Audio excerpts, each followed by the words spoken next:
ಸಿದ್ದರಾಮಯ್ಯನವರ 2 ವರ್ಷದ ಸರ್ಕಾರದ ಪರ್ಫಾರ್ಮೆನ್ಸ್ ಅನ್ನು ಹೆಂಗಳಿತ್ತು ಸರ್? ನಾನು ಈ ರೀತಿಯ ಒಂದು ಆಡಳಿತ, ಕುಸಿದಂಥ ಆಡಳಿತ, ದುರಾಡಳಿತ ಅಂತ ಹೇಳೋದಕ್ಕಿಂತ ಕುಸಿದಂಥ ಆಡಳಿತ ಕರ್ನಾಟಕ ರಾಜ್ಯದ ಇತಿಹಾಸದಲ್ಲಿ ಯಾವತ್ತೂ ಬಂದಿಲ್ಲ.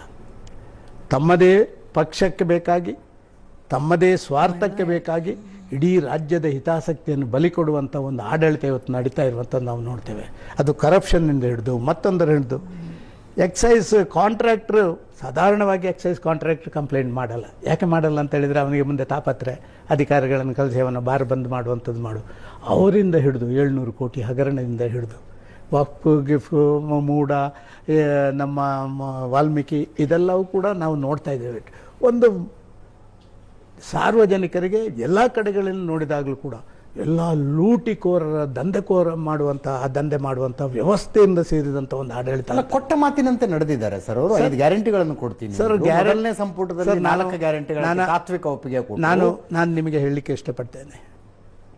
ಕೊಡ್ತಾ ಇದ್ದೇನೆ ಅಂತ ಹೇಳಿದ್ರೆ ಒಬ್ಬನಿಂದ ಎಳ್ಕೊಂಡು ಇನ್ನೊಬ್ಬನಿಗೆ ಕೊಡುವಂಥದ್ದಾಗ ಮತ್ತೆ ಮನೆ ತಂದು ಕೊಡ್ಬೇಕು ಅವರು. ಸರ್, ನಾನು ನಿಮ್ಮಲ್ಲಿ ಕೇಳಲಿಕ್ಕೆ ಇಷ್ಟಪಡ್ತಾ ಇದ್ದೇನೆ ಸರ್.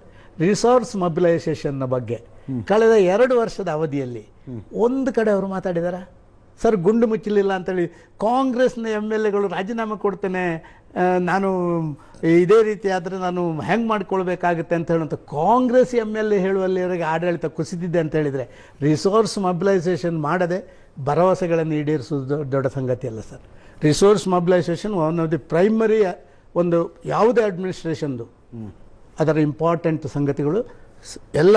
ಎಷ್ಟು ಬರ್ತದ ಇದ್ದಷ್ಟು ಇಂಥದ್ದೊಂದು ಕಂಬಳಿ ಎಷ್ಟು ಉದ್ದ, ಕಾಲು ಕೈ ಎಷ್ಟು ಕಾಲು ಚಾಚು ಅಂತ ಹೇಳುವಂಥದ್ದು.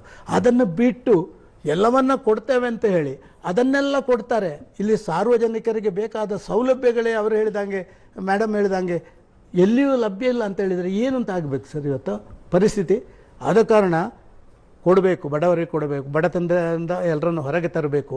ಇದೆಲ್ಲ ಮಾಡುವಂಥದ್ದು ಸರಿ, ನಾನು ಇಲ್ಲ ಅಂತ ಹೇಳೋದಿಲ್ಲ. ಭರವಸೆಗಳನ್ನು ಅವ್ರು ಮಾತ್ರ ಅಲ್ಲ, ನಾವು ಕೊಟ್ಟಿದ್ದೇವೆ. ಹಲವಾರು ರಾಜ್ಯಗಳಲ್ಲಿ ಸಣ್ಣ ಪುಟ್ಟ ಭರವಸೆಗಳನ್ನು ಭಾರತೀಯ ಜನತಾ ಪಾರ್ಟಿ ಚುನಾವಣಾ ಪ್ರಚಾರಕ್ಕೆ ಕೊಟ್ಟಿದೆ. ಕಾಂಪಿಟೇಷನ್ಗೆ ಬಿದ್ದಂಗೆ ಕೊಡ್ತಾ ಇದೆ, ಇಲ್ಲ ಅಂತ ನಾನು ಹೇಳೋದಿಲ್ಲ. ಯಾಕೆಂತ ಹೇಳಿದ್ರೆ ಅದು ಹೇಳಿದರೆ ಅದೇ.